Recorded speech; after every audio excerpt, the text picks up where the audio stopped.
most companies, this is still the office of today. An army of clerks, secretaries, and typists use their skill to route messages in and out of filing systems and into the hands of managers. And there's another army of postmen who carry those messages across the country. How very different it'll be in the office of tomorrow. Command, letter, to all branch managers. We hereby give official notice to the art world of our ongoing intention to formally declare artists as a new race imminently.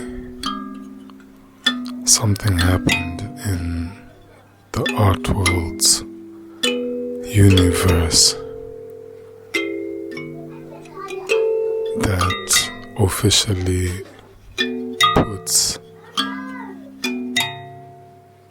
puts art over the threshold definition of what constitutes a group of peoples being classifiable as a new race,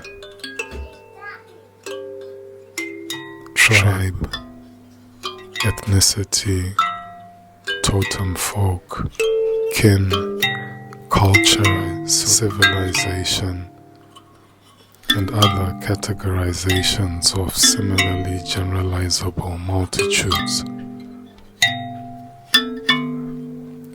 Initially, we are looking for 10 or more galleries to help us change the art world by Friday evening.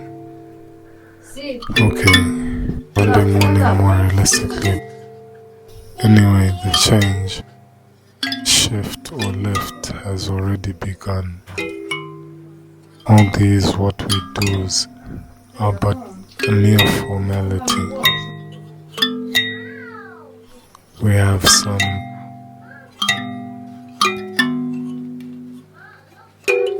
some precognitively or prophetically consequential paintings which we would like to partly share with the art world before identifying more artworks by other artists that are synchronistic with our own precognitive paintings. Apart from being just pretty prophetic, our central narrative sequence paintings, along with the identified synchronistic artworks, will form part of the rationalization frameworks for a polynaturally potent artificial precognitive or prophetic intelligence software, for which we already achieved proof of concept and will commence prototyping after this round of fundraising activity, which includes this art motion.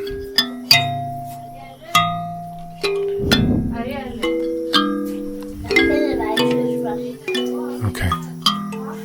Yeah. Turn off the water now. Good man. All you have to do is to tell all the artists in your network to tell other artists in their networks to start trying to connect the dots between all the different artists' synchronistic artworks. Actually, it's already done. We just now have to identify the universally synchronistic connections. As a gallery, all you have to do is to arrange to see the precognitive paintings at your earliest convenience. That'll take no more than 10 minutes to see and take in all the artworks. After that, you literally, frantically and grantically go through all the art you have encountered as a gallery and try to synchronistically connect your own artists' artworks to the unfolding festivities. all synchronistic artworks are going to see indiscriminately immediate wild improvement in their market valuations, probably chaotically. Please get in touch via email on tereva10@gmx.com. That's TEREVA10@gmx.com. That's TEREVA10@gmx.wild.com. Alternatively, you can get in touch via direct mail on Twitter at GomoSapien10, at GomoSapien10.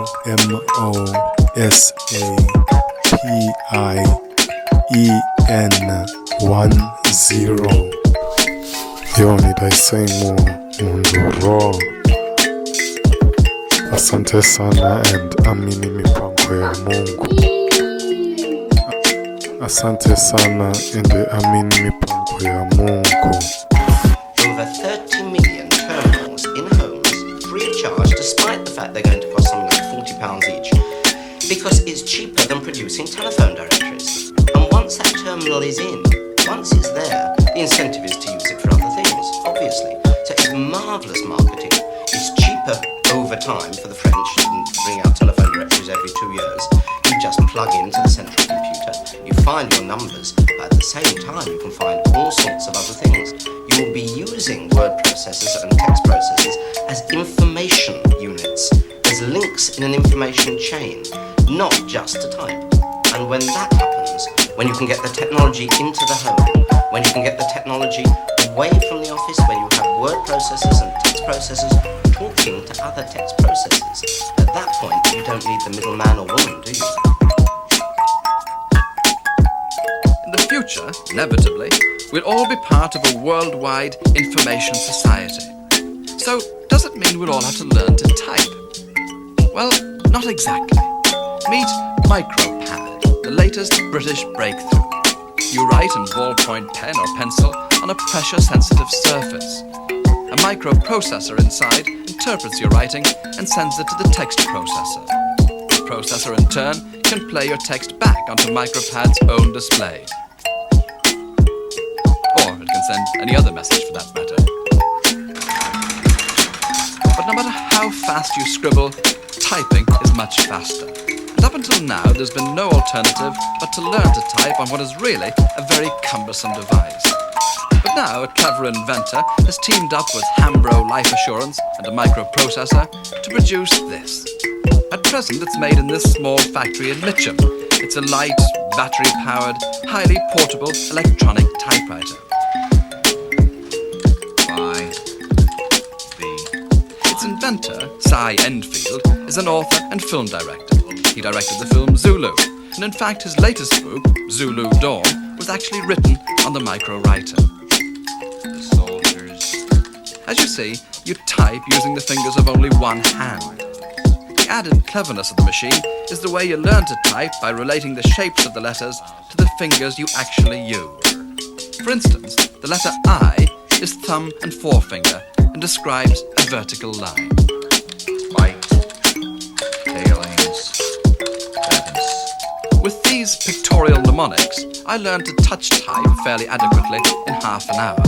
With a little practice, you're soon doing it automatically, faster than you can write. It'll hold about 6 pages of A4 text at a time. You can plug in a cable and save the words on a miniature tape recorder for later use, or feed it into your own text processor at home. It's the first real breakthrough in keyboard input since the typewriter was invented exactly 100 years ago. And until we get intelligent, voice-recognizing machines, even primary schools may well be teaching reading, writing, and micro-writing. Already, F International have had inquiries from husband and wife teams who want to work from home and hold down one full-time job between them. This gives rise to a really intriguing development. As more and more of this kind of activity finds its way out of the office and into the home, we see the Industrial Revolution turn full circle.